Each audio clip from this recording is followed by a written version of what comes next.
Okay guys, I'm going to do a follow-up on these on the Shorty Midpipe mod. I told you guys that I was getting my my internal pipe cutter in. The internal pipe cutter came in. To my amazement, it didn't work. The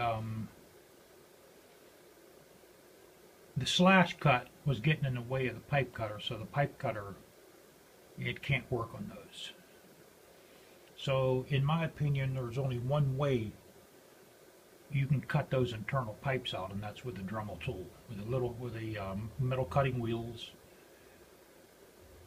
Now I have looked online for a 1 3/4 inch or a 2-inch in diameter stepper bit. There is some companies that make them, but they're like 200 and some bucks on up. They're very expensive. So the most economical way to cut those internal pipes is with a Dremel tool and a metal cutting wheel, which is what I did.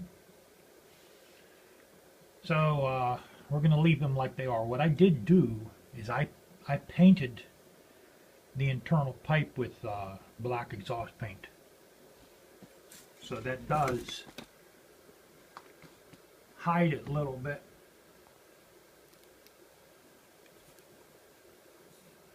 I'm still happy with them. I like the sound.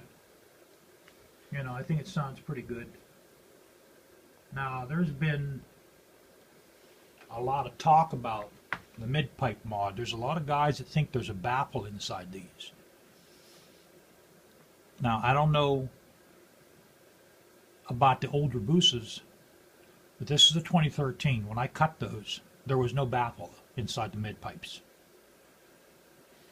You know, I told you guys before, there is a pipe inside the outer pipe. The outer pipe is 2 1/4 inches in diameter, and the inside pipe is 1.5 inches. And when you cut these, like I did, I was surprised because I thought this was the pipe. You know, I thought I was going to just cut them and deburr this, polish it up, and I was done. But it wasn't like that at all. You know, you're going to have to get your little Dremel tool inside there and cut that out, unless if you have access to a machine shop. So those are basically done. Now, also what I did too,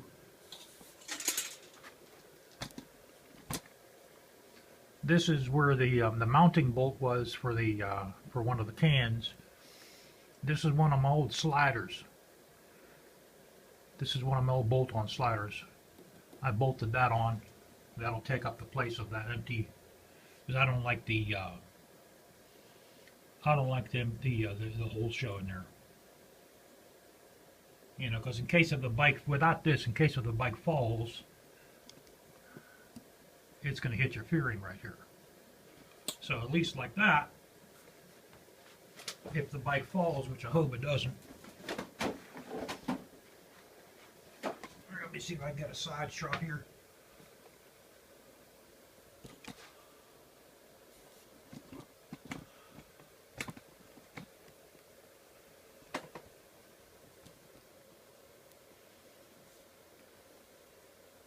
So it should land on both those sliders. You know. And then you have the sliders on your handlebars. You know, so I mean, basically you want to try not to drop your motorcycle.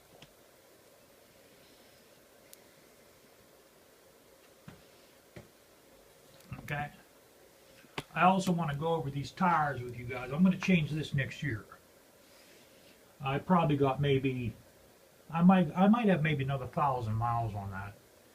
And I'm going to do a video on doing that rear tire. I think what I'm going to do is I'm changing the front and back. I'm going to just get a, I'm going to go with the Battle Axe. I'm going with the same tires. You know, I'm happy with those. I'm going to go with the same exact tires. That's the manufacturer. That's what they recommend to use. And, you know, I'm a firm believer in going with what the manufacturer recommends. Here, let's see if we can get a shot of the other side here.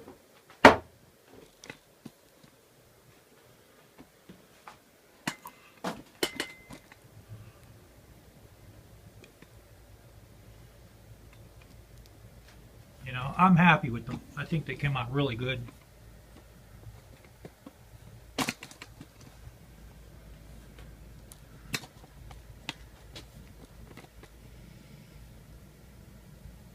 You can see this one here is painted too.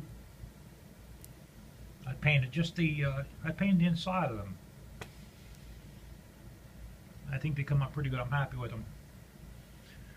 Now the oil I put in this,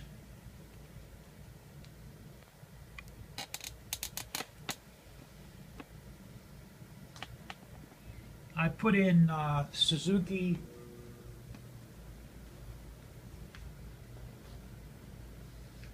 Here it is right here. I still have some left, believe it or not.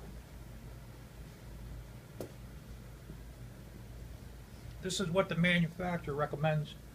This is what comes with the motorcycle when you buy it. In my case, I bought this brand new. This is Suzuki 4-cycle motorcycle engine oil SP4B 10W40. That's what they recommend. That's what I put in here. Now, this actually, with that oil in there, it shifts. It shifts fantastic. There's absolutely no gear delay whatsoever. There's no gear grinding. You know, I mean, I thought the modal, this is what I had in here before. And I thought this was the bomb, you know, but I'll tell you, man, that Suzuki oil, I have no complaints about it whatsoever. It's, you know, I know most of you guys, you swear up and down the Bible that synthetic oil is the way to go, and you know, man, maybe you're having luck with that. But I don't use that. I use that oil right there. That's what the manufacturer recommends. And that's what we're going with. You know, that's what I use.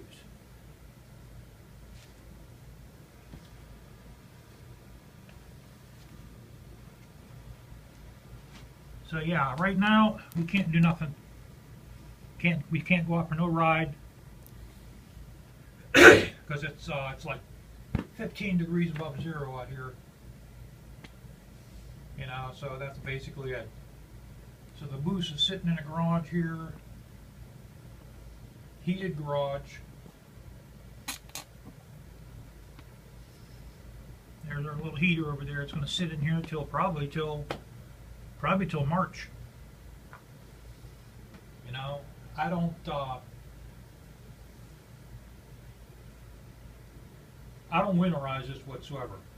I'll come in here, I'll start it maybe once a week. I'll run it through its gears in here, and I'll open the garage door to let the fumes air out. And that's about it. Because it's, you know, it's up when it stands. I'll make sure I got chain oil on it. And that's about it. I really don't have to winterize it. Okay, anyway, you guys cutting your mid pipes, you know, take my advice. There's no baffle inside them. Catch you guys later.